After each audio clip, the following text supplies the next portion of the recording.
नमस्कार दोस्तों, ज्ञानी मानसक यूट्यूब चैनल में आप सभी का स्वागत है। तो इस वीडियो में हम जो है इतिहास को पूरा कंप्लीट पढ़ेंगे एक छोटे से वीडियो में। देखिए, इससे पहले हमने जो एमसीक्यू सीरीज लाया है उसमें एंशिएंट हिस्ट्री का जो एमसीक्यू है उसको देखने के बाद जो है आप इस वीडियो को देखिएगा, ताकि इसमें जो टॉपिक आपके कवर हुए हैं उसके अलावा अगर कुछ बच जाते हैं या कोई डाउट है तो वो सब जो है यहाँ क्लियर हो जाए। ठीक, तो इस छोटे से वीडियो में हम जो है पूरे एंशिएंट हिस्ट्री को कंप्लीट करेंगे। तो देखिए, इतना नॉलेज सबको होना चाहिए, इसलिए जो है ये वीडियो हम ला रहे हैं। तो चलिए जो है हम एकदम कम समय में जो है पूरा कंप्लीट कर लेंगे। देखिए, इसमें हम जो है सिंधु घाटी सभ्यता से लेकर के जो है पूरा दक्षिण भारत के जो राजवंश है वहां तक के जो एंशिएंट हिस्ट्री में पूरा पढ़ते हैं उस पूरे टॉपिक को जो है यहाँ हम कंप्लीट करने वाले हैं। तो देखिए, सिंधु घाटी सभ्यता के प्रमुख स्थलों को देखिए। तो इसमें जो है हड़प्पा स्थल सबसे प्रमुख स्थल है, जो रावी नदी के तट पर स्थित है, पाकिस्तान के जिला मानगोमर में है। इसकी खोज जो है 1921 में दयाराम साहनी द्वारा किया गया था। यहाँ क्या सामग्री प्राप्त हुआ है? देखिए, 2 कतार के कुल 12 अन्नगार प्राप्त हुए हैं, पक्की मिट्टी की स्त्री मूर्ति, देवी की मूर्ति और माता देवी की मूर्ति जो है प्राप्त हुए हैं पक्की ईंट की, और श्रमिका आवास, तो श्रमिकों का आवास भी प्राप्त हुआ है, ये हड़प्पा से प्राप्त हुआ है। और वही देखिए मोहनजोदड़ो, दूसरा है मोहनजोदड़ो, यह सिंधु नदी के तट पर स्थित है, पाकिस्तान के जिला लरखान में स्थित है। 1922 में इसका खोज किया गया था राखलदास बनर्जी द्वारा। यहाँ से वृहद स्नानागार प्राप्त हुआ है, पुरोहित का आवास प्राप्त हुआ है, सभा भवन प्राप्त हुआ है, नृत्यांगना नारी की क्यास मूर्ति व अन्नगार प्राप्त हुआ है। तो ये बहुत इंपॉर्टेंट हो गया। और तीसरा है चन्हुदंडो। ये चन्हुदंडो जो है यह भी सिंधु नदी के तट पर स्थित है, पाकिस्तान में 1931 में खोज किया गया था गोपाल मजुमदार द्वारा। गुड़िया व मनका बनाने का कारखाना प्राप्त हुआ है, प्रसाधन सामग्री प्राप्त हुआ है, लिपस्टिक, पाउडर, काजल, कंघा, ये सभी जो है चन्हुदंडो से प्राप्त हुआ है। ठीक, तो ये जो है 3 स्थल कब 1921, 22 और 31 में, तो ये तीनों स्थल जो है स्वतंत्रता के पहले खोजे गए थे, उसके बाद ये सब स्वतंत्रता के बाद खोजे गए हैं। तो देखिए, चौथा स्थल है लोथवा, ये भोगवा नदी के तट पर स्थित है, यह गुजरात में स्थित है, गुजरात के अहमदाबाद के पास। 1957 में इसकी खोज किया गया था रंगनाथ राव द्वारा। यहाँ सबसे प्रमुख क्या है? गोदीवाड़ा, जिसे डकयार्ड भी कहते हैं, गोदीवाड़ा प्राप्त हुआ है लोथल से। हाथी दांत का पैमाना प्राप्त हुआ है, दिशा मापक यंत्र प्राप्त हुआ है, लकड़ी का अन्नागार प्राप्त हुआ है। उसके बाद देखिए कालीबंगा, कालीबंगा घग्गर नदी के तट पर स्थित है, राजस्थान के गंगानगर में, राजस्थान में है कालीबंगा, याद रखेंगे। 1953 में इसका खोज किया गया था घोष थापर और लाल द्वारा, घोष थापर और लाल तीनों द्वारा खोज किया गया था। यहाँ यज्ञ वेदिका का हवन, यज्ञ वेदिका हवन कुंड, द्विफसली खेती व जूते हुए खेत के साक्ष्य मिले हैं। साथ ही भूकंप के जो है प्राचीनतम प्रमाण प्राप्त हुए हैं। ठीक, तो जूते हुए खेत कहाँ से? कालीबंगन, और भूकंप के प्राचीनतम प्रमाण और यज्ञ वेदिका, कितने? 7 हम देखे थे, 7 अग्नि वेदिका एक साथ प्राप्त हुए थे कालीबंगन में। अगला देखिए रंगपुर, रंगपुर गुजरात में स्थित है। 1953 में इसका 53-54 में इसका खोज हुआ था रंगपुर का रंगनाथ राव द्वारा। तो रंगनाथ राव द्वारा ही लोथल का और रंगपुर दोनों का खोज किया गया। यहाँ चावल धान के साक्ष्य मिले हैं और कच्ची ईंटों के दुर्ग के भी साक्ष्य मिले हैं। तो यहाँ के जो दुर्ग है वे कच्ची ईंटों से बने हुए हैं, बाकी हर जगह पक्की ईंटों से बने हुए हैं। रंगपुर एकमात्र शहर जहाँ कच्ची ईंटों से दुर्ग बने हुए हैं। यहाँ चावल के साक्ष्य प्राप्त हुए हैं। अगला देखिए सुतकोटदा, तो सुतकोटदा ये गुजरात में है। सुतकोटदा 1964 में इसका खोज किया गया था जगपति जोशी द्वारा। यहाँ घोड़े की हड्डी प्राप्त हुए हैं, बर्तन में सावधान प्राप्त हुए हैं, घोड़े की हड्डी और बर्तन में सावधान प्राप्त हुए हैं सुतकोटदा गुजरात से। उसके बाद देखिए धौलावीरा, ये सबसे बड़ा नगर है, ये सबसे बड़ा नंबर है हड़प्पा सभ्यता का सबसे बड़ा नगर धौलावीरा, यह गुजरात में स्थित है। 1990-91 में जो है इसके खोज किया गया, 90-91 में विष्ट एवं जोशी द्वारा खोज किया गया था। देखिए, सिंधु घाटी सभ्यता का सबसे बड़ा नगर माना जाता है धौलावीरा को। लिपिगत लेख प्राप्त हुए हैं, तौलने के बाद प्राप्त हुए हैं, 3 नगरों के अवशेष प्राप्त हुए हैं। तो देखिए, यहाँ धौलावीरा हम पहले भी पढ़े थे क्वेश्चन में, यहाँ 3 नगरों के अवशेष प्राप्त हुए हैं, अर्थात 3 भागों में यहाँ का नगर बटा हुआ है। बाकी जो है सभी जो प्राप्त हुए स्थल है वहाँ 2-2 भागों में बटा हुआ है नगर, यहाँ 3 भागों में बटा हुआ है, तो इसलिए सबसे बड़ा नगर जो है धौलावीरा है। चलिए इसके आगे देखिए रोपड़, रोपड़ कहाँ स्थित है? पंजाब में। 1950 में इसका खोज किया गया था बीपी लाल द्वारा। रोपड़ का बीपी लाल, यहाँ कुत्ते को मालिक के साथ दफनाने के साक्ष्य प्राप्त हुए हैं, कुत्ते को मालिक के साथ दफनाने के साक्ष्य प्राप्त हुए हैं। उसके बाद देखिए बनावली, बनावली हरियाणा में स्थित है। 1973 में इसका खोज किया गया रविंद्र सिंह विष्ट द्वारा, RS विष्ट द्वारा खोज किया गया है। जौ के साक्ष्य मिले हैं बनावली से, मिट्टी के खिलौने और हल के भी साक्ष्य मिले हैं बनावली से। तो ये हमारा इतना समय सिंधु घाटी सभ्यता हमारा कंप्लीट होता है, यहाँ से महत्वपूर्ण क्वेश्चन बन सकते हैं। ठीक, तो अगर आपको हमारा वीडियो पसंद आ रहा है तो वीडियो को लाइक कीजिए। अब चलिए अगला देखिए वैदिक साहित्य, वैदिक साहित्य में क्या क्या पूछ सकते हैं तो देखिए। तो वेद पहले 4 वेद है, ऋग्वेद, सामवेद, यजुर्वेद, अथर्ववेद। इसमें जो ऋग्वेद है उसके जो रचना जो है 1500 से 1000 ईस्वी के मध्य किया गया था। तो ये जो है गलत है। देखिए, ये जो है 1000 से 600 के मध्य किया गया है। तो यहाँ से बाकी सभी जो वेद है उसे जो है सामवेद, यजुर्वेद, अथर्ववेद, इसे 1000 से 6 वेद, इस कारण जो है ऋग्वेदिक काल अलग और उसके बाद उत्तर वैदिक काल अलग 2 वर्गों में विभाजित किया जाता है। तो 1500 से 1000 ईस्वी में ऋग्वेद का रचना हुआ था, उसके बाद जो है 1000 से 600 के मध्य जो है सामवेद, यजुर्वेद, अथर्ववेद का रचना हुआ था। ठीक, अब इसके विषय क्या होते हैं? देखिए, ऋग्वेद का विषय जो है तंत्र एवं स्तुति होता है, और इसका उपवेद है आयुर्वेद, इसके पुरोहित को होत्र कहते हैं। तो इसके पुरोहित जो है होत्र कहलाते हैं। और ब्राह्मण गण इसके अंतर्गत 2 ब्राह्मण है, ऐत्रेय ब्राह्मण और कौशिक ब्राह्मण जो है ऋग्वेद के ब्राह्मण गण है। ऐत्रेय और कौशिक दोनों जो है इसके ब्राह्मण ग्रंथ है। ठीक, वही सामवेद को देखिए, ये 1000 से 600 के मध्य वाली रचना हुआ था उत्तर वैदिक काल में। ये इसके संगीत, यह जो है संगीत, सामवेद जो है संगीत है, तो भारतीय संगीत का जनक भी इसे सामवेद को ही माना जाता है। इसे उसका उपवेद है गंधर्व वेद। गंधर्व वेद जो है किसका उपवेद है? सामवेद का। इसके पुरोहित को उद्गातक कहा जाता है। इसमें ब्राह्मण गण देखिए, इसमें 4 ब्राह्मण गण है, पंचविश, तांडव, जैमिनी और षड्विश। पंचविश, षड्विश, तांडव और जैमिनी ये सभी सामवेद के ब्राह्मण ग्रंथ है। यजुर्वेद को देखिए 1000 से 600 ईसा पूर्व में इसके हुआ था। उत्तर वैदिक काल में ही यज्ञ व कर्म कांडों पर आधारित विषय है। इसमें धनुर्वेद इसका उपवेद है और धर्यु यहाँ पुरोहित होते हैं। सतपथ और तैतरी, तो देखिए सतपथ और तैतरी ब्राह्मण जो है किसके हैं? यजुर्वेद के। सतपथ और तैतरी ब्राह्मण यजुर्वेद के हैं। फिर अंतिम वेद है अथर्ववेद। इसे अंतिम वेद कहा जाता है अथर्ववेद को। यह भी उत्तर वैदिक काल में इसका रचना हुआ था सबसे बाद में। यहाँ चिकित्सा व जादू टोना से संबंधित है। मंत्र ये सब चीजें जो है इसमें देखने को मिलता है। चिकित्सा व जादू टोना संबंधित जो है वेद कहा जाता है अथर्ववेद को। इसे शिल्प वेद के नाम से भी जानते हैं। उपवेद जो है इसका शिल्प वेद है। इसके पुरोहित जो है ब्रह्मा कहलाते हैं और इसके ब्राह्मण ग्रंथ कौन सा है? गोपद। तो ये बहुत इंपॉर्टेंट है, सिर्फ एक ही ब्राह्मण ग्रंथ है अथर्ववेद का, गोपद। ठीक, तो इस प्रकार आप यहाँ वैदिक साहित्य को याद रखेंगे, ये वैदिक साहित्य को। ठीक, तो चलिए अब अगला टॉपिक देखेंगे, जैन और बौद्ध धर्म का तुलनात्मक अध्ययन। देखिए दोनों को, जैन और बौद्ध धर्म को एक साथ पढ़ेंगे यहाँ तुलनात्मक, तो आपको याद करने में आसानी होगा। तो यहाँ देखिए सबसे पहले देखिए यहाँ महावीर का दिया गया है और यहाँ गौतम बुद्ध का दिया गया है। यहाँ आधार है। पहले देखिए जन्म, तो जन्म के आधार पर देखें तो जन्म कब कब हुआ? तो महावीर का जन्म 540 ईसा पूर्व में हुआ था और गौतम बुद्ध का 563 ईसा पूर्व में हुआ था। ठीक, जन्म कहाँ हुआ था? तो जन्म स्थान है कुंडल ग्राम वैशाली में महावीर का जन्म, जो वज्जी महाजनपद के अंतर्गत आता था। वही इनका जन्म जो है नेपाल के तराई ग्राम में हुआ था, लुम्बिनी में, जो कपिल वस्तुगढ़ राज्य के अंतर्गत आता था, लुम्बिनी ग्राम, वहाँ जो है इनका जन्म हुआ था गौतम बुद्ध जी का। ठीक, 563 और ये जो है 540 में। बचपन का नाम इनका वर्धमान था। इनके बचपन का नाम सिद्धार्थ था। इनके अन्य नाम तो देखिए, इनके अर्य या योग्य कहा जाते हैं, जीन कहा जाते हैं, केवलिन कहा जाते हैं। जो महावीर स्वामी है अर्य, जीन और केवलिन इन नामों से जाने जाते हैं। और वही गौतम बुद्ध जो है तथागत, शाक्य मुनि, तथागत और शाक्य मुनि के नाम से जाने जाते हैं। तो ये अन्य नाम को याद रखेंगे। गौतम बुद्ध के अन्य नाम बहुत इंपॉर्टेंट है, तथागत और शाक्य मुनि। इनके केवलिन, जीन और अर्य। अभी इनके पिता के संबंध में देखिए, इनके पिता जो है महावीर स्वामी के पिता सिद्धार्थ थे, जो क्षत्रिय वर्ण व ज्ञातक कुल के क्षत्रिय वर्ण के थे सिद्धार्थ। और वही जो है गौतम बुद्ध के पिता शुद्धोधन थे, जो शाक्यगढ़ के मुखिया थे। तो शाक्यगढ़ के मुखिया थे शुद्धोधन, गौतम बुद्ध के पिता हैं। उसके इनके बाद इनकी माता को देखिए, तो इनकी माता जो है महावीर की त्रिशला देवी इनकी माता थी, जो लिच्छवी कुल के प्रमुख चेटक की बहन थी। चेटक की बहन थी त्रिशला जो है। ठीक, त्रिशली कुल की, लिच्छवी कुल की चेटक की बहन थी त्रिशला। ठीक, उसके बाद देखिए इनकी माता का नाम था महामाया। तो महामाया जो है कोली वंश की राजकुमारी थी महामाया, जो इनकी माता थी गौतम बुद्ध की। और इनकी जो माता, और इनकी भी माता जो थी महाप्रजापति गौतमी, जो इनके द्वारा पालन पोषण किया गया था महाप्रजापति गौतमी द्वारा, वो इनकी माता थी। उसके बाद देखिए इनकी पत्नी, तो महावीर स्वामी की पत्नी का नाम यशोदा था और वही जो है गौतम बुद्ध की पत्नी का नाम था यशोधरा, जो शाक्य गण वंश थी। तो शाक्य वंश की राजकुमारी थी। उसके बाद देखिए पुत्र और पुत्रियों को देखें, तो इनकी जो है एक पुत्री थी जिनका नाम अयोध्या या प्रियदर्शनी मिलता है। तो ठीक, महावीर स्वामी की पुत्री का नाम अयोध्या या प्रियदर्शनी थी। फिर इनका शादी जो है जमाली के साथ होता है, अर्थात इनके दामाद का नाम रहता है जमाली, जो इनका प्रथम शिष्य बनता है आगे चल के। ठीक, तो इनकी पुत्री का नाम अयोध्या या प्रियदर्शनी याद रखेंगे। और गौतम बुद्ध के एक पुत्र था राहुल, तो इनके पुत्र का नाम था राहुल। अब देखिए इनकी गृह त्याग कब किया गया था इनके द्वारा? तो इनका गृह त्याग जो है 30 वर्ष की उम्र में बड़े भाई नंदीवर्धन की आज्ञा पाकर जो है गृह त्याग किया थे। तो महावीर स्वामी द्वारा अपने बड़े भाई नंदीवर्धन से आज्ञा प्राप्त करके 30 वर्ष की उम्र में गृह त्यागा गया था। और वही गौतम बुद्ध द्वारा 29 वर्ष में गृह त्याग किया गया था। इसके समय गृह त्याग की जो घटना है उसका प्रतीक चिन्ह था घोड़ा, और इसको जो घटना को क्या कहा जाता है? महाभिनिष्क्रमण। तो इस घटना को महाभिनिष्क्रमण कहा जाता है, गृह त्याग की घटना गौतम बुद्ध के। ठीक, इनके गुरुओं का नाम देखें तो इनके गुरु के संबंध में कोई जानकारी प्राप्त नहीं होता है। और इनके गुरु को देखिए, गौतम बुद्ध के गुरु थे अलार कलाम। तो अलार कलाम जो है इनके प्रथम गुरु थे, जो साख्य दर्शन के शिक्षा दिए थे। तो साख्य दर्शन की शिक्षा जो है अलार कलाम से लिए थे, इनके प्रथम गुरु थे। और एक गुरु है रुद्रक, तो रुद्रक गुरु है, और रामपुत्र, रुद्रक रामपुत्र भी जो है इनके गुरु थे। तो 2 गुरु हैं, रुद्रक रामपुत्र और अलार कलाम। ठीक, अब इनको ज्ञान प्राप्ति कब हुआ?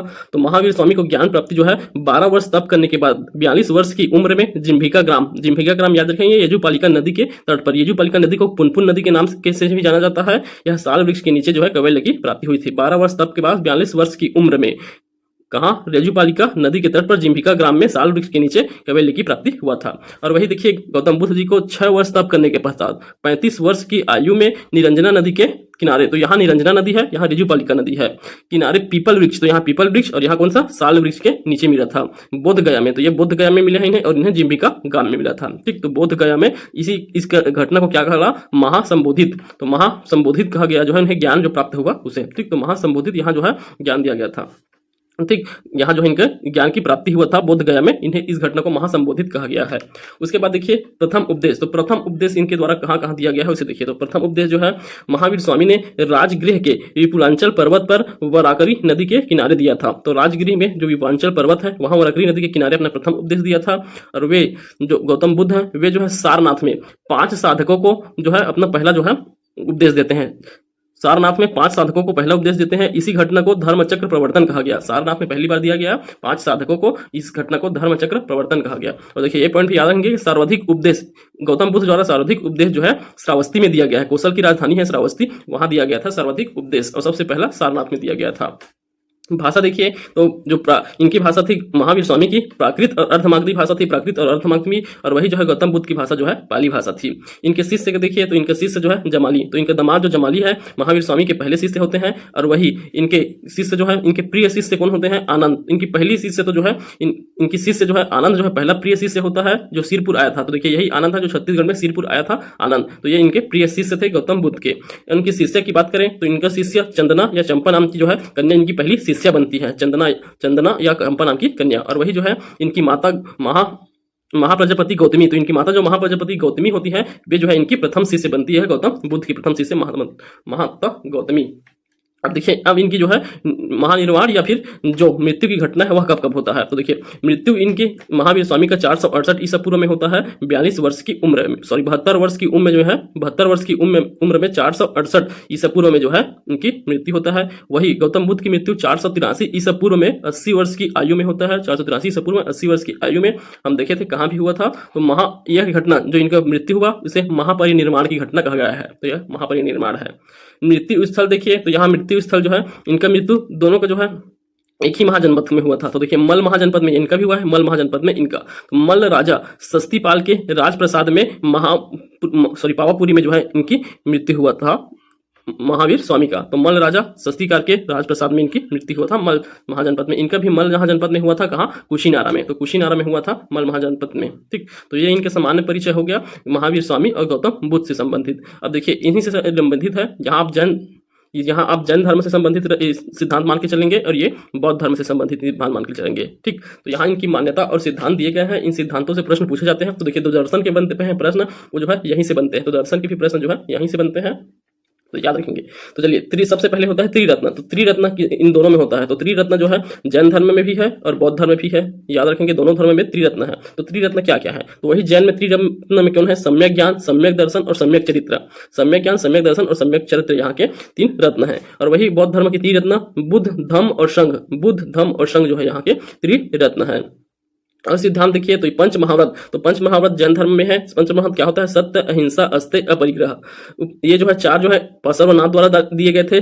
4 जो सत्य महाव्रत है उसे, और 5वां जो महाव्रत है उसे जो है महावीर स्वामी द्वारा ब्रह्मचर्य को जोड़ा गया था। ठीक, तो ये हो गए। और वही बौद्ध धर्म में देखिए तो यहाँ अष्टांगिक मार्ग है। तो दुखों की मुक्ति के लिए जो है अष्टांगिक मार्ग दिया गया है। तो पहला है सम्यक दृष्टि, सम्यक संकल्प, सम्यक वाणी, सम्यक कर्मांत, सम्यक आजीवक, सम्यक व्यायाम और सम्यक स्मृति और फिर सम्यक समाधि। तो ये जो है 8 अष्टांगिक मार्ग है। सबको याद रखें, सम्यक दृष्टि, सम्यक संकल्प, सम्यक वाणी, सम्यक कर्मांत, सम्यक आजीव, सम्यक व्यायाम, सम्यक स्मृति, सम्यक समाधि। ठीक, उसके बाद देखिए यहाँ के साहित्य। तो जैन धर्म में साहित्य को आगम कहा जाता है, जैन साहित्य को आगम कहा जाता है। और यहाँ बौद्ध साहित्य जो है त्रिपिटक थे। तो प्रमुख साहित्य जो है त्रिपिटक थे। कौन कौन से 3 पिटक हैं? सुत्त पिटक, विनय पिटक, अभिधम पिटक। तो इन सबको हम देखे थे डिटेल से। सुत्त पिटक, विनय पिटक, अभिधम पिटक, इनकी रचनाओं को भी हम MCQ वाले सीरीज में देखे हैं। अगर आप नहीं देखे हैं तो आप जाके देख सकते हैं। आत्मा देखिए, आत्मावाद कहा गया है। इसमें देखिए आत्मा को देखें तो आत्मा के संबंध में जैन जो है आत्मावादी दर्शन है। जैन जो है आत्मावादी और यह जो है अनात्मावादी। आत्मावादी कहने का तात्पर्य है कि आत्मा की अस्तित्व में विश्वास करते हैं ये, और ये आत्मा की अस्तित्व में विश्वास नहीं करते हैं। और इसके बाद यहाँ महत्वपूर्ण सिद्धांतों को देखें तो ये दर्शन के सिद्धांत है। सिद्धांत में देखिए स्यादवाद, शब्दभंगी सिद्धांत, अनेकांतवाद, ये सभी सिद्धांत जो है जैन धर्म से संबंधित है। स्यादवाद, शब्दभंगी सिद्धांत, अनेकांतवाद सिद्धांत। वही देखिए बौद्ध धर्म में 4 आर्य सत्य, 5 स्कंद, मध्यम मार्गी, 10 शील, प्रत्योत्सम उत्पाद। प्रत्योत्सम उत्पाद क्या है? कार्य कारण सिद्धांत है बौद्ध धर्म का। तो ये 4 आर्य सत्य, 5 स्कंद, मध्य मार्ग, 10 शील, प्रत्योत्सम उत्पाद, ये सभी जो है बौद्ध धर्म से संबंधित सिद्धांत है। ठीक, तो यहाँ तक हमारा बौद्ध धर्म से संबंधित भी कंप्लीट हो गया। अब देखिए यहाँ जो है जैन संगीत और बौद्ध संगीत को भी पढ़ लेते हैं। ये भी बहुत इंपॉर्टेंट है, डायरेक्ट यहाँ से प्रश्न बनते हैं। ठीक, यहाँ तक कि अगर आपको हमारा वीडियो पसंद आया तो वीडियो को लाइक कर दीजिएगा और अपने दोस्तों में भी शेयर कर दिए ताकि उनका भी जो है रिविजन हो जाए। तो चलिए आगे देखिए प्रमुख जैन संगीति और सम्मेलन। तो कहाँ कहाँ जैन संगीत हुआ था, तो 2 जैन संगीत याद रखना है आपको। प्रथम संगीत हुआ था पाटलिपुत्र, बिहार के पाटलिपुत्र में 322 ईसा पूर्व में। 322 ईसा पूर्व में कौन शासक थे, चंद्रगुप्त मौर्य के शासनकाल में। इसकी अध्यक्षता स्थूल भद्र द्वारा किया गया था। तो देखिए चंद्रगुप्त मौर्य जो है जैन धर्म के अनुयायी थे। स्थूल भद्र द्वारा अध्यक्षता किया गया है। और इसमें क्या क्या हुआ था, देखिए लुप्त ग्रंथों का संकलन किया गया। इसमें 12 अंक में पुनर्प्रणयन करके 2 पंथों में विभाजन भी हुआ था। इसी में पहला जो संगीत हुआ था जैन संगीत, उसमें जो है जैन धर्म 2 पंथ में विभाजित होता है, दिगंबर और श्वेतांबर में। तो दिगंबर और श्वेतांबर में देखिए श्वेतांबर जो है स्थूलभद्र के इनके जो है नेतृत्व में रहते हैं, स्थूलभद्र के वे श्वेत वस्त्र धारण करते हैं। वही दिगंबर वाले जो है बलभद्र के जो है इसमें रहते हैं, ठीक।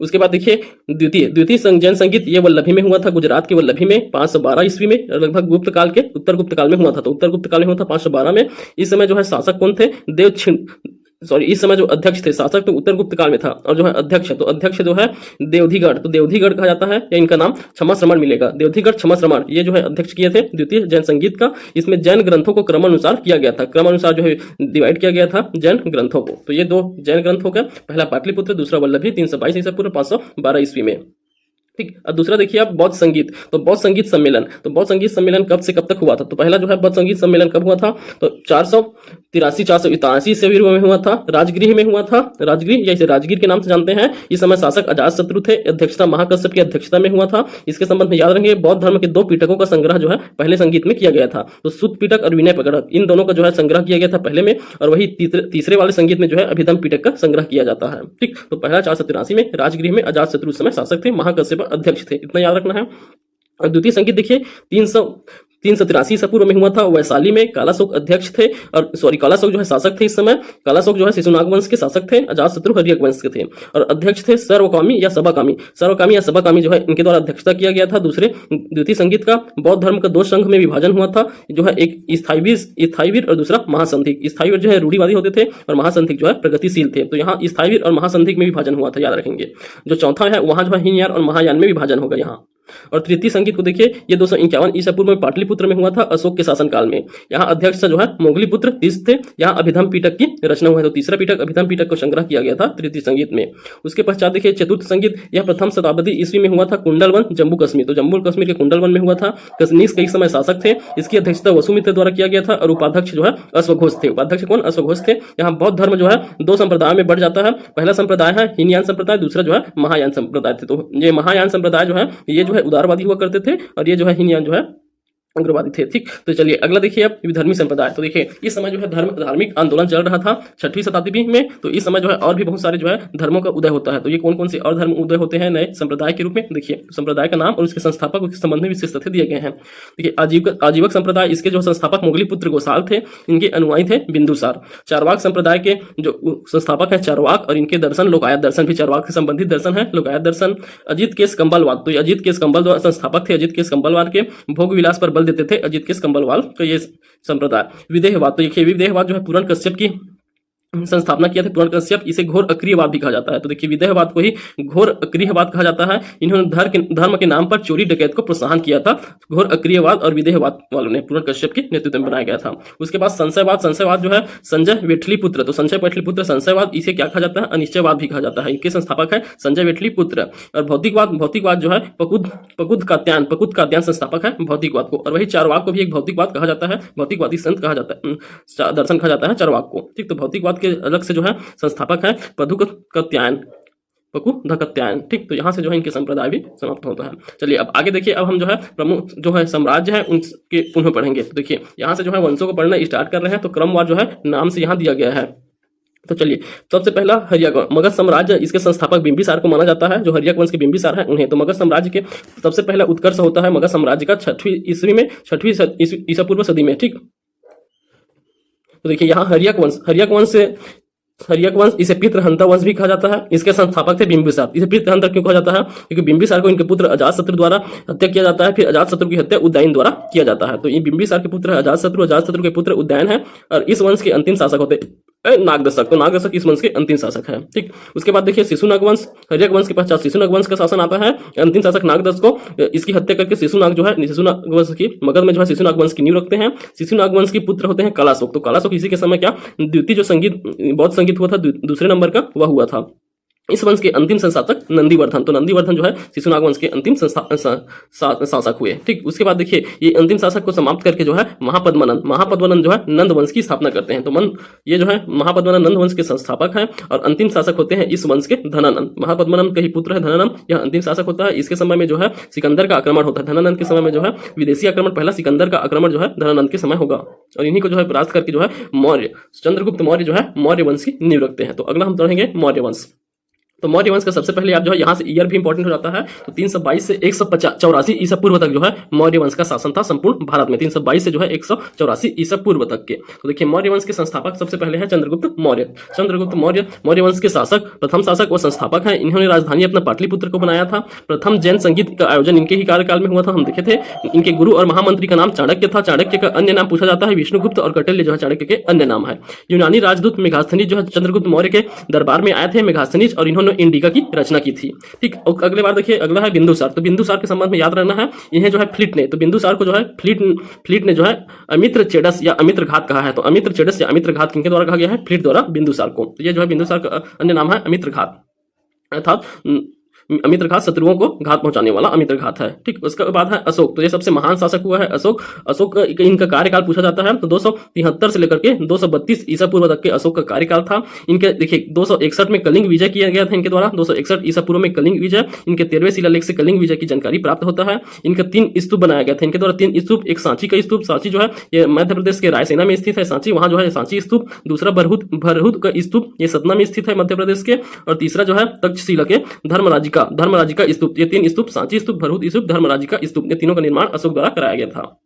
महत्वपूर्ण अभिलेखों को याद रखेंगे, ये अशोक के महत्वपूर्ण अभिलेख हैं। तो इनके प्रमुख जानकारी जो है प्रयाग प्रशस्ति। तो प्रयाग प्रशस्ति देखिए यह जो है समुद्रगुप्त के संबंध में जानकारी देता है प्रयाग प्रशस्ति। तो वहां प्रयाग में ही भी एक अशोक का भी जो है अभिलेख प्राप्त होता है, प्रयाग प्रशस्ति से भी इनकी जानकारी प्राप्त होता है। ठीक, और उसके बाद देखिए शाहबाजगढ़ी और मानसेहरा, ये दोनों जो है ये दोनों जो है कहां से, लगभग ये अफगानिस्तान पाकिस्तान एरिया से प्राप्त हुए हैं। शाहबाजगढ़ी और मानसेहरा ये दोनों ही अभिलेख हैं जो खरोष्टी भाषा में लिखे गए हैं। तो खरोष्टी भाषा क्या होता है? देखिए हम जो सामान्य भाषा लिखते हैं, सामान्य लिपि में लिखते हैं, तो देवनागरी लिपि जैसे लिख रहे हैं तो हम कैसे लिखते हैं? इसे हम जो है लेफ्ट से राइट की ओर लिखते हैं। ये लेफ्ट हो गया, लेफ्ट यहां से हम लिखते लिखते जाते हैं राइट की ओर। और वही खरोष्टी लिपि में क्या होता है? उल्टा होता है। यहाँ जो राइट है वहां से लिख के हम जो है ऐसे लेफ्ट की ओर आते हैं। तो ये खरोष्टी लिपि। तो शाहबाजगढ़ी और मानसेहरा यहाँ खरोष्टी लिपि में लिखे अभिलेख प्राप्त हुए हैं। उसके बाद देखिए सार ए कुन्ना यह ग्रीक व अरमाइक भाषा में लिखा हुआ अभिलेख है। सार ए कुन्ना का अभिलेख को याद रखेंगे, यह ग्रीक और अरमाइक भाषा में लिखा हुआ है। उसके बाद एक और प्रसिद्ध अभिलेख है इनका रुकनुद्दीन अभिलेख भी जो है अशोक का ही है। ठीक, तो इन महत्वपूर्ण अभिलेखों को याद रखेंगे। उसके बाद देखिए बृहदत्त, तो इस वंश का अंतिम शासक होता है बृहदत्त। तो बृहदत्त इस वंश का अंतिम शासक है, मौर्य वंश का अंतिम शासक हो गया। पुष्पमित्र शुंग ने इस वंश की हत्या करके शुंग वंश की स्थापना की। तो पुष्पमित्र सिंह द्वारा जो है इसकी बृहदत्त की हत्या करके जो है शुंग वंश की स्थापना किया जाता है। ठीक, तो यहाँ मौर्य वंश हो गया खत्म। अगला चलिए अब मौर्योत्तर काल। तो मौर्य साम्राज्य के बाद जो और वंश जो आते हैं जिनके द्वारा शासन किया जाता है वह मौर्योत्तर काल कहलाता है। तो इस समय जो है कौन कौन से मौर्योत्तर काल होते हैं? देखिए मौर्योत्तर काल में कौन कौन से शासन करते हैं, कौन कौन से वंश के द्वारा। तो सबसे पहला वंश हो गया शुंग वंश। तो 185 से 73 ईस्वी तक करेंगे, 185 से लेकर 73 ईसा पूर्व तक के शुंग वंश का शासन रहेगा। तो इसके प्रथम शासक कौन थे? पुष्यमित्र शुंग। इन्हीं ने जो है बृहदत्त की हत्या करके जो है इस वंश की स्थापना किया था। फिर इसके बाद है अग्निमित्र। तो अग्निमित्र इसके संबंध में जो है कालिदास की एक रचना है मालविका अग्निमित्र, जिसमें मालविका और अग्निमित्र की प्रेम गाथा का वर्णन मिलता है। ठीक, उसके बाद देखिए वसुमित्र शुंग, भागवती मित्र, वज्रमित्र और देवभूति मित्र। तो इसके पहले शासक पुष्यमित्र शुंग संस्थापक है शुंग वंश के, और अंतिम शासक का नाम याद रखेंगे देवभूति जो है इस वंश के अंतिम शासक हैं। उसके बाद देखिए इसी कर्ण वंश की स्थापना हुआ है। देवभूति को जी हत्या करके वासुदेव कर्ण द्वारा जो है 73 ईसा पूर्व में जो है कर्ण वंश की स्थापना किया जाता है। वासुदेव कर्ण, इसके पुत्र भूमिमित्र कर्ण होते हैं, फिर नारायण कर्ण, फिर सुशर्मा कर्ण जो है अंतिम शासक है कर्ण वंश के। इसी अंतिम शासक की हत्या करके इनके द्वारा सिमुक के द्वारा जो है सातवाहन वंश की स्थापना किया जाता है। तो शर्मा कर्ण वंश के अंतिम शासक है, इनकी हत्या करके जो है सिमुक द्वारा सिसुक वंश की स्थापना 60 ईसा पूर्व में किया जाता है, जो 240 ईस्वी तक के रहेगा। तो सिमुक हो गया, इसे सिसुक के नाम से भी जानते हैं। इनके बाद जो है इनके पुत्र होते हैं सातकर्णी प्रथम। तो ये सबसे महान शासक है सातवाहन वंश के सातकर्णी प्रथम। उसके बाद हाल इनके द्वारा एक रचना किया गया था। उसके बाद देखिए गौतमी पुत्र सातकर्णी है, वशिष्ठ पुत्र पुलवामी, यज्ञ श्री सातकर्णी। तो ये जो है अंतिम शासक हो गया यज्ञ श्री सातकर्णी। बहुत सारे शासक होते हैं सातवाहन वंश में। उसके बाद देखिए वाकटक वंश जो है 255 से 550 ईस्वी तक के शासन करते हैं। छत्तीसगढ़ में भी वाकटक वंश का शासन आप देखे हैं, तो इसके संबंध में आपने तो बहुत कुछ पढ़ा है। देखिए इस वंश के संस्थापक विंध्य शक्ति को माना जाता है। विंध्य शक्ति जो है वाकटक वंश वंश के संस्थापक हैं और छत्तीसगढ़ में इस संस्थापक प्रवर सेन प्रथम की माना जाता है। प्रवर सेन के बाद रुद्रसेन नामक शासक का नाम मिलता है, पृथ्वीसेन प्रथम, रुद्रसेन द्वितीय, प्रवर सेन द्वितीय। तो ये शासक आप जान रहे हैं, वाकड़क वंश आप छत्तीसगढ़ के इतिहास में अच्छे से पढ़े हुए हैं। ठीक, तो चलिए अब अगला देखिए, अब विदेशी आक्रमण। तो ये हो गए उत्तर मौर्य काल में जो हिंदू शासन थे हुए, जो देशी शासक, उसके बाद ये विदेशी उत्तराधिकारी रहेंगे। तो ये जो है मौर्योत्तर काल में ही जो विदेशी शासक के द्वारा भारत में राज किया गया है, वे कौन कौन से जो है थे उसे देख लीजिए। ठीक, तो देखिए सबसे पहले, ये तो बहुत पहले की बात है, मौर्य काल से पहले की, ईरानी और फारसी आक्रमण। तो इसके शासक थे कुरुस। तो कुरुस नामक पहले शासक थे, ईरानी और फारसी कुरुस शासक। उसके बाद दरवायु। तो ये दाराय बहु या फिर इसी को क्या कहा जाता है, दारा प्रथम, ईरानी शासक है। तो ईरानी या फारसी शासकों द्वारा जो है सबसे पहले भारत में आक्रमण किया गया था। ये जो है दारा प्रथम या इसे दरबहु कहा जाता है, इनके द्वारा पहली बार जो है सफल आक्रमण किया गया था भारत में। देखिए इनकी देन है, ईरानी शासकों को भारत में प्रथम चांदी के सिंगलोई सिक्के चलवाए थे। ईरानी शासकों द्वारा चांदी के प्रथम सिक्के जो है इन्हीं के शासन काल में चलाया गया था। उसके बाद देखिए यूनानी या ग्रीक आक्रमण। तो यूनानी जो है आक्रमण कब हुआ था, सिकंदरी धनानंद के कार्यकाल में हुआ था। तो देखिए प्रथम यूनानी शासक सिकंदर ने 326, तो सिकंदर का आक्रमण कब हुआ था, 326 ईसा पूर्व में भारत पर आक्रमण किया। इसके मध्य जो युद्ध हुआ था पोरस से हेडास्पिडिस या झेलम का युद्ध कहा जाता है इसे। तो पोरस के साथ हुआ था हेडास्पिडिस या झेलम का युद्ध। इसके समकालीन शासक थे धनानंद। यूनानियों का विभाजन हो जाता है इस समय, बैक्ट्रियन और पार्थियन में जो है इसी समय विभाजन हो जाता है। फिर बाद में जो है बैक्ट्रियन और पार्थियन जो है ये भी आक्रमण करते हैं। तो देखिए बैक्ट्रियन को यवन कहा जाता है, बैक्ट्रियन को यवन कहा जाता है, ये भी यूनानी शासक के ही भाग हैं। तो इन्हें यवन कहा जाता है बैक्ट्रियन को। देखिए डोमेस्ट्रियस प्रथम बार सोने के सिक्के चलवाए थे। राजा मिलिंद था जिसका, यहाँ जो है प्रमुख राजा मिलिंद था जिसका बौद्ध भिक्षु नागसेन से वार्ता हुआ था। और इनका नागसेन और राजा मिलिंद की जिनका वार्ता हुआ था उसे ग्रंथ के रूप में जो है किया गया था मिलिंद पन्हो के नाम से। तो ये नागसेन द्वारा रचना है मिलिंद पन्हो, जिसमें राजा मिलिंद और बौद्ध भिक्षु नागसेन की वार्ता का वर्णन मिलता है मिलिंद पन्हो में।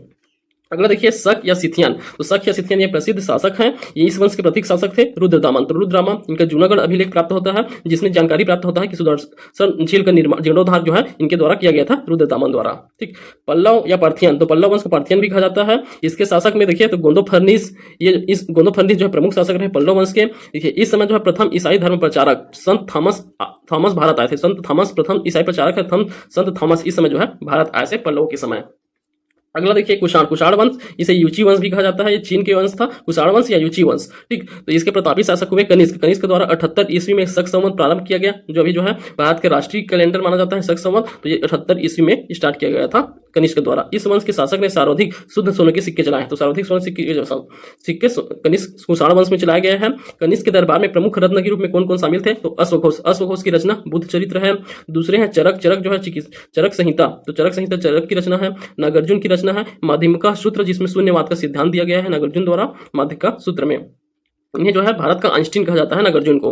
उसके बाद वसुमित्र जो है महाविभाज सूत्र की रचना वसुमित्र द्वारा किया गया है। ठीक, फिर लास्ट देखिए अंतिम विदेशी देखिए तो यह है हुंडो का आक्रमण कब हुआ था, कुमारगुप्त के समय पहली बार जो है हुंडो का आक्रमण हुआ था। और इनका पतन किनके द्वारा किया गया है, स्कंदगुप्त जो है हुंडो के आक्रमण से जो है बचाया था अपने साम्राज्य को। ठीक, अब चलिए अब अगला हम देखेंगे गुप्त काल। तो गुप्त काल जो है इसे भारतीय इतिहास का स्वर्ण काल कहा जाता है गुप्त काल को। तो देखिए गुप्त काल के संबंध में सबसे पहले शासक होते हैं गुप्त काल के श्रीगुप्त पहले शासक, इन्हें आदिराज कहा जाता है। ये जो है गुप्त वंश के संस्थापक माने जाते हैं। उनके बाद घटोत्कच भी होता है, पर उनके संबंध में ज्यादा जानकारी नहीं है। तो देखिए सबसे प्रतापी शासक हुए हैं। उसके बाद सबसे महत्वपूर्ण शासक है चंद्रगुप्त प्रथम। तो चंद्रगुप्त प्रथम जो है इन्हें जो है वास्तविक संस्थापक माना जाता है, गुप्त वंश का वास्तविक संस्थापक है। इनकी उपाधि देखें तो इन्हें लिच्छवी दौहित्री कहा गया है, वास्तविक संस्थापक माना जाता है। और महाराजा धीराज की उपाधि जो है इनके द्वारा धारण किया गया था। सोने के सिक्के चलवाए थे। तो ये देखिए ये भी गलत है, ये सोने के सिक्के नहीं चांदी के सिक्के। तो चांदी के सिक्के जो है सबसे पहले जो है इन्हीं के द्वारा चलवाए गए थे, चंद्रगुप्त द्वारा चांदी के सिक्के। चलिए अगला शासक बनते हैं समुद्रगुप्त सबसे प्रतापी शासक है। इस वंश के गुप्त काल के जो है सबसे प्रतापी शासक है समुद्रगुप्त। इनके द्वारा उपाधि परम भट्टारक और धरणीबंध की उपाधि धारण किया गया था। इनकी जानकारी प्रयाग प्रशस्ति अभिलेख है इन्हीं का, जिसकी रचना जो है इनके दरबारी कवि हरिश्चंद्र द्वारा किया गया था प्रसाद प्रशस्ति की। इसमें जानकारी प्राप्त होता है समुद्रगुप्त के संबंध में। इन्होंने दक्षिणापथ अभियान किया था। दक्षिणापथ अभियान पूरे भारत को जीतने के लिए अभियान किया था। तो विसेंट स्मिथ ने इन्हीं को देखते हुए विसेंट स्मिथ ने इन्हें भारत का नेपोलियन कहा है समुद्रगुप्त को विसेंट स्मिथ द्वारा कहा गया है। ठीक, अब चलिए अगला देखिए चंद्रगुप्त द्वितीय। फिर उसके बाद रामगुप्त भी बनते हैं। तो रामगुप्त के संबंध में ज्यादा जानकारी नहीं मिलता है। तो ये चंद्रगुप्त द्वितीय को देखिए, इनकी उपाधि विक्रमादित्य थी, सकारी और गडारी। विक्रमादित्य सकारी गडारी दो उपाधियां थी इनकी चंद्रगुप्त द्वितीय के। विक्रमादित्य के अलावा सकारी और गडारी भी इनके द्वारा चांदी के सिक्के और सोने के भी सिक्के चलवाए गए थे। तो सोने के सिक्के भी चलाए गए इनके द्वारा। विदेशी यात्री फाहियान आया था इन्हीं के समय में, जो है विदेशी यात्री फाहियान जो है आया था। निर्माण कार्य में देखें तो मेहरौली लौह स्तंभ का निर्माण इनके द्वारा कराया गया था। मेहरौली के लौह स्तंभ का निर्माण जो है चंद्रगुप्त प्रथम द्वितीय के द्वारा कराया गया था। कुमार गुप्त, इन्हें महेंद्र आदित्य की उपाधि धारण किया गया था। इनके द्वारा नालंदा विश्वविद्यालय की निर्माण कराया गया था, नालंदा विश्वविद्यालय का, और हुंडों का प्रथम आक्रमण जो है इन्हीं के कार्यकाल में हुआ था।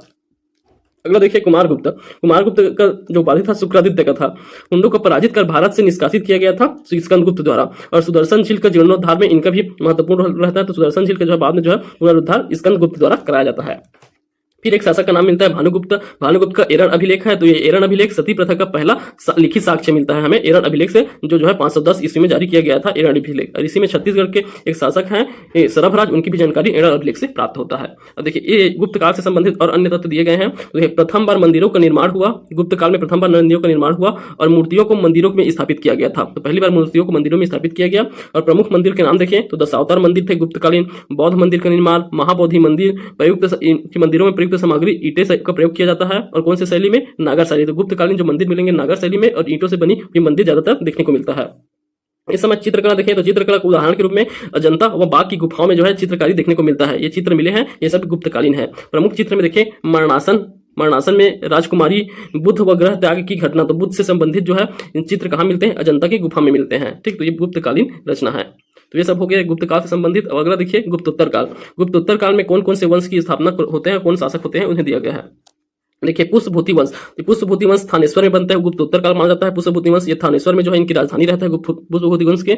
इसके जो है संस्थापक प्रभाकर वर्धन को माना जाता है, प्रभाकर वर्धन। और इसी पुष्पभूति वंश के जो सबसे महान शासक होते हैं हर्षवर्धन। तो हर्षवर्धन सबसे महान शासक होते हैं। इन्हें जो है चालुक्य शासन पुलकेशिन द्वितीय द्वारा पराजित किया जाता है। तो बाद में जो है हर्षवर्धन जो है चालुक्य शासन पुलकेशिन द्वितीय द्वारा नर्मदा नदी पर इनका युद्ध होता है, नर्मदा नदी के तट पर, और यहाँ जो है पुलकेशिन द्वितीय जो है इन्हें हर्षवर्धन को पराजित करते हैं। देखिए हर्षवर्धन के दरबारी कवि थे बाणभट्ट, इनके द्वारा हर्षचरित्र की रचना किया गया था। हर्षचरित्र और कादंबरी ये दोनों रचना जो है बाणभट्ट के हैं। विदेशी यात्री वेनसांग। तो वेनसांग जो है विदेशी यात्री, वे जो है इनके समय आए थे, हर्षवर्धन के समय वेनसांग आए थे। इनकी रचना है सियुकी इनकी रचना है।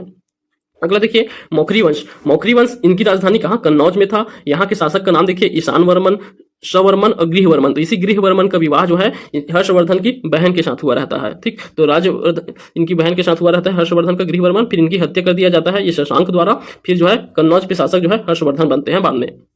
उसके बाद देखिए मैत्री वंश इनकी जो है राजधानी वल्लभी थी, गुजरात के वल्लभी में मैत्री वंश थे। यहाँ शिक्षा, संस्कृति, व्यापार और वाणिज्य का प्रमुख केंद्र जो है वल्लभी था इस समय। इसी वल्लभी में जो है दूसरा जैन संगीत का दूसरा हुआ था, वह जो है इसी समय हुआ था, मैत्री वंश के वल्लभी में ही हुआ था, क्योंकि ये शिक्षा, संस्कृति, व्यापार वाणिज्य का प्रमुख केंद्र था। अगला देखिए गौड़ वंश, बंगाल का है ये गौड़ वंश जो है बंगाल का। इसके प्रमुख शासक थे शशांक। तो ये प्रसिद्ध शासक है शशांक। इसके द्वारा जो है बोधि वृक्ष को कटवा दिया गया था और हर्षवर्धन ने इसकी हत्या की। तो बाद में जो है हर्षवर्धन जो है बदला लेने जाते हैं और इनकी हत्या करते हैं शशांक की। बोधि वृक्ष को कटवाया था शशांक, याद रखेंगे। ठीक, अब चलिए अब देखेंगे हम दक्षिण भारत के राजवंश। तो दक्षिण भारत के राजवंशों को देखते हैं कौन कौन से महत्वपूर्ण राजवंश हैं। देखिए सबसे पहले देखिए पल्लव वंश। तो पल्लव वंश इनकी राजधानी कौन सा था? कांचीपुर। कांचीपुर जो है पल्लव वंश की राजधानी था। इसमें हरिसेन के प्रयाग प्रशस्ति से इस वंश की जानकारी प्राप्त होता है। तो प्रयाग प्रशस्ति से इनकी जानकारी प्राप्त होता है। सिंह विष्णु यहाँ शासक थे। तो मामल्लपुरम में आदि वराह मंदिर का निर्माण जो है इनके द्वारा सिंह विष्णु द्वारा किया गया था। मामल्लपुरम का आदि वराह का मंदिर। तो इनके जो स्थापत्य है उन्हें याद रखना है। दक्षिण भारत के स्थापत्य जो मंदिरों का निर्माण है उसे पूछा जाता है। तो सिंह विष्णु, आदि वराह मंदिर, मामल्लपुर। नरसिंह वर्मन प्रथम, इनके द्वारा महाबलीपुरम का जो सप्तरथ या सप्त पैगोड़ा मंदिर कहा जाता है, सप्तरथ मंदिर, उसका निर्माण नरसिंह वर्मन द्वितीय पल्लव शासक है। उसके बाद नरसिंह वर्मन द्वितीय इनके द्वारा जो है कांची का कैलाश मंदिर, जिसे राजसिंह शैली में निर्मित किया गया था, कांची का कैलाश मंदिर, उसका वह दूसरा मंदिर कौन सा है? इरावतेश्वर मंदिर। तो इरावतेश्वर मंदिर और कैलाश मंदिर दोनों कांची में है। इसका निर्माण नरसिंह वर्मन द्वितीय द्वारा कराया गया था। देखिए दक्षिण भारत के अलवार संत जो है वैष्णव मत से संबंधित थे। अलवार संत वैष्णव मत, और जो है नयनार संत जो है शैव वंश से संबंधित थे, शैव मत से संबंधित थे, याद रखेंगे। तो अलवार संत जो है वैष्णव मत के अनुयायी थे और नयनार संत जो है शैव वंश के अनुयायी थे। ये आपको याद रखना है, एग्जाम में कई बार पूछा गया है। चलिए अब अगला देखिए दूसरा दक्षिण भारत के वातापी के चालुक्य जो है प्रमुख शासन होता है बादामी और वातापी के चालुक्य। इसके प्रमुख शासक हैं पुलकेशिन द्वितीय। इनके दरबारी कवि थे रवि कीर्ति। उनके द्वारा एहेल अभिलेख की रचना किया गया था। एहेल अभिलेख ये भी प्रशस्ति अभिलेख है जिसमें पुलकेशिन द्वितीय के युद्ध अभियानों की जानकारी प्राप्त होता है। अगला देखिए विक्रम आदित्य जो है इस वंश के शासक होते हैं। इनकी पत्नी थी लोक महादेवी। इनके द्वारा विरूपाक्ष मंदिर का निर्माण किया गया था। विक्रम आदित्य द्वितीय की पत्नी लोक महादेवी द्वारा विरूपाक्ष मंदिर और वही त्रैलोकी महादेवी द्वारा त्रैलोकेश्वरी मंदिर का निर्माण कराया गया था। अगला देखिए कल्याणी के चालुक्य। इनके प्रमुख शासक विक्रम आदित्य षष्ठ जो है इसके प्रमुख शासक थे कल्याणी के चालुक्य में। इनके दरबारी कवि थे दो प्रमुख दरबारी कवि विल्हण द्वारा जो है विक्रमांक देव चरित्र नामक ग्रंथ की रचना किया गया है। विल्हण के द्वारा विक्रमांक देव चरित्र, और वही दूसरे थे विज्ञानेश्वर, इनके द्वारा मिताक्षरा का रचना किया गया है। ठीक, तो यहाँ हो गया। उसके बाद देखिए त्रिपक्षी संघर्ष। त्रिपक्षी संघर्ष जो है किनके किनके मध्य हुआ था पहले याद रखेंगे। राष्ट्रकूट वंश, गुर्जर प्रतिहार वंश और पाल वंश, इन 3 वंशों के मध्य हुआ था त्रिपक्षी संघर्ष। इसमें विजय कौन रहते हैं? गुर्जर प्रतिहार वंश जो है विजय होते हैं त्रिपक्षी संघर्ष में। और त्रिपक्षी संघर्ष में जो शासक हुए हैं देखिए, तो इनके राष्ट्रकूट वंश के मान्य के 3 की राजधानी रहा है। सबसे पहले विजयालय इनकी राजधानी था। दंतीदुर्ग द्वारा राष्ट्रकूट वंश की स्थापना किया गया था।